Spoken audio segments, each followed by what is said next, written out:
I'd be lying if I said that the thoughts have not started creeping into my head already. Leafs lose game 5, 4-2 to the Tampa Bay Lightning. I think it was 3-2 with an empty netter from Alex Killorn. And you lose 4-2.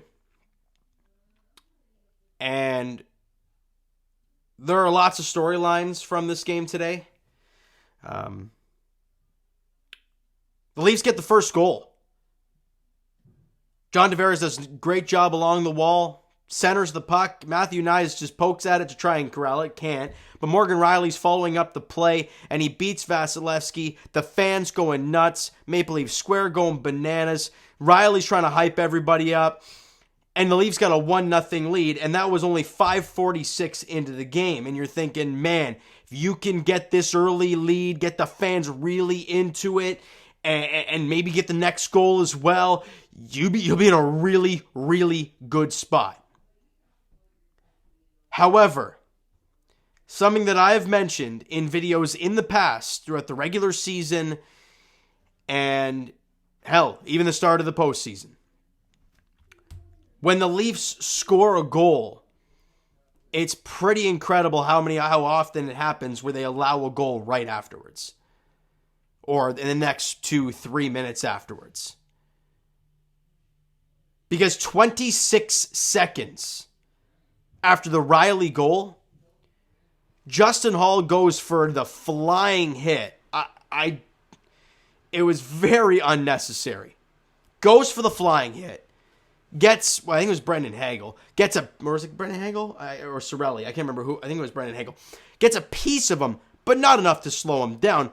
Meanwhile, Hull loses his stick. And if you watch the replay, he doesn't just book it right back into his end because they're, a man short at this point. He starts going to his own end, stops, turns around, goes to the bench, grabs his stick, then comes back.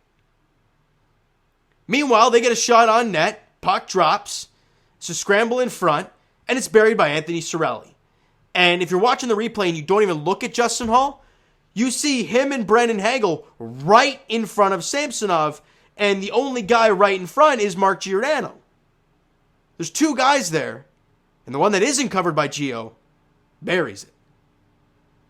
And Justin Holl, just entering the blue line, just entering his own end, and just like that, 26 seconds after we take the lead and get everybody on fire, the lead is gone and it is tied. And that right there is such a massive part of this game that's not going to get talked about a whole lot. But you go into the intermission, it's a 1-1 game. Shots are 14-9 in favor of Tampa, but they had a ton of shots late on their power play. So it is what it is. It's a 1-1 ball game. 1-1 hockey game, right? And you go to the second.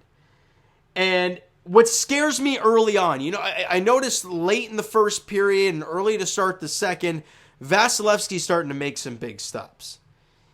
And we talked about it in the round 1 preview against the Lightning. I'll be straight up with you guys. The Lightning played the better team. And you expected them to play hard. It's their backs are against the wall, right? Win. You lose and you go home, right? And they acted like it today, and they deserved this win today. When Vasilevsky started making saves, I got, flashbacks to what I saw, last year in Game 6, where he just shut the door down and that was it. And in my preview, I said, look, on paper, do the Leafs have the better forward core? Yes. Do they have the better D core? In hindsight, yes, they do. But the one big X factor that scares the living hell out of me is Andrei Vasilevsky in net. Now, through the first 4 games, the Leafs have had no problems beating Vasilevsky other than Game 1. But let's be honest, Game 1 is a complete debacle. They've just beaten him a ton. Gotten guys in front, deflected shots, all that stuff.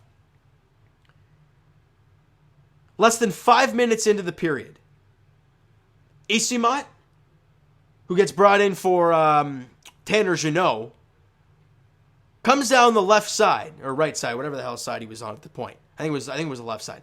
Justin Holl's skating backwards, and he turns to the inside which makes, which separates him from the player, which is the last thing that you want to do. You turn to the inside and you stay right with him. You're the stronger guy. Push him to the outside. But instead, he goes the other way, and all he gets is a stick in the general area, but all Isimont does, whatever his name is slides a puck along the ice. And Ilya Samsonov just out of position, doesn't look comfortable, and it just slides 5-hole on him.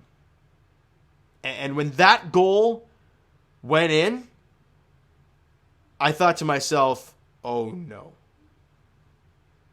No, this is not going to happen this way.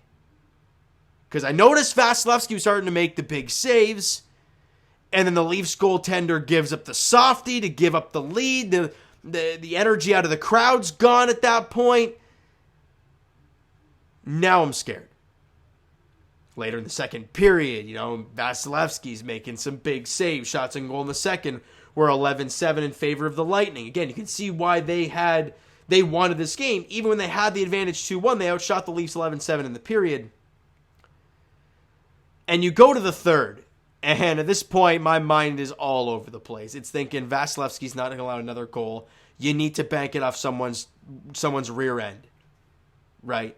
It's the only way you're going to score this one. But then just over midway through the period, puck comes in. It's knocked down. Kind of a scramble play. And Nick Paul. Leafs fans know him very well for his Game 7 heroics last year, where he didn't score at all for the Lightning in the regular season. I think he came over from Ottawa, I want to say. And he potted 2 in Game 7. And he hadn't scored, I think they said, for 31 games until today. And it's 3-1 Lightning with just over 8 minutes to play. And again, I don't want to harp on Samsonov too much because he allowed, 3 goals on 37 shots. If you look at the stats, it says he didn't have a bad game. And I thought he did make some decent saves. But the goals that went in, if you watch that last goal by Nick Paul, I wouldn't say it's as bad as the second one. It's definitely not. But look where Samsonov ends up on the play. When the puck goes in the back of the net, Samsonov is on his belly with no stick in hand. How do you expect to make a save that way? I know the Leafs still have a 3-2 lead, and I know this team has played different because, hey, Matthews scored that goal with under 4 minutes to play to make it a 1-goal game, and you thought, oh, maybe more heroics. But you can't expect to do that every single game. It's just not going to happen that way. Vasilevsky made some big stops. Alex Killorn buries with 5 seconds left to make it 4-2. I'm not going to sit here and say the series is over because obviously there's still at least, at the very worst, 2 more games to go. But what this does do is now the Leafs got to go back to Tampa Bay for Game 6. Something that, as Leaf fans, we just did not want to happen. I said it in my last video. I wanted it done tonight. So you didn't have to deal with any more games against the Lightning. You could rest up. You could have been the first team to clinch, and you could have rested everybody and got everyone a little bit, healthier than they would have been if you have to play 6 or 7. But now you got to go to Tampa for Game 6 on Saturday night and just hope and pray that the next time we see the Leafs is Game 3 of the second round. That's all I got. I didn't like the way Samsonov played. Sure, the stats say they looked great. I thought he was flopping all over the place. And the 2 goals that, look, let's be honest, after the game was tied 1-1, I didn't like those last 2 goals. I just didn't. If you're quiet in the net and you're square in the net and you make the saves you're supposed to make, those 2 goals don't go in. The Nick Paul's doesn't because he doesn't end up on his belly. He's square to the player, and that shot is right in his crest or right on his pads. But instead, it's underneath them because he's flying all over the place. The Isimont goal, that shouldn't have gone in the first place.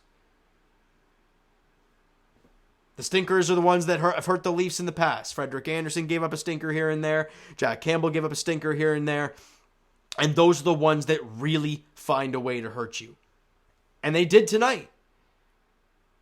And the Leafs' streak of not being able to win closeout games continues. I hate to be that guy to bring the narrative up, but it's there. Shots on goal in the third period were 14-13 in favor of the Leafs. Shots on goal for the game were 38-30 in favor of the Lightning. Both teams did not have anything going on the special teams, both 0 for 2. Leafs out hit them 44-37.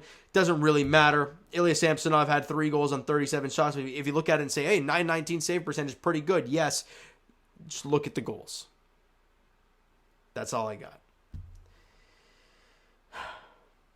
Game 6 in Tampa. Goes on Saturday night. Right now it's to be determined. I'm assuming since it's Saturday night, it'll be a 7 o'clock puck drop. I don't really want to see another 7:30 game. Those things just throw my head for a loop. But no matter what, Game 6 in Tampa. We'll see what happens.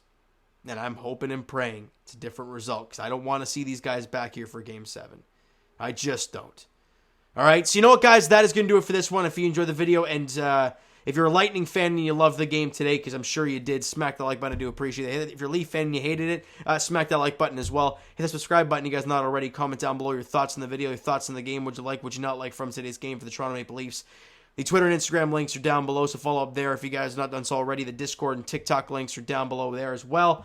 And I will talk to you guys, Jay's Edition, tomorrow, Game 1 of the 3-game set against the Seattle Mariners at Rogers Center. Alec Manoah, Luis Castillo is the pitching matchup in Game 1 at 7:07 tomorrow. As for the Leafs, they play Game 6 against the Tampa Bay Lightning in Tampa at Amalie Arena on Saturday night. I'm going to guess it's a 7 o'clock puck drop there. And I'm hoping, yet again, hoping to be talking about a round 2 series against whomever. All right, so thank you guys so much for listening and watching. I hope you enjoyed the video and not the game today. We'll talk to you guys then.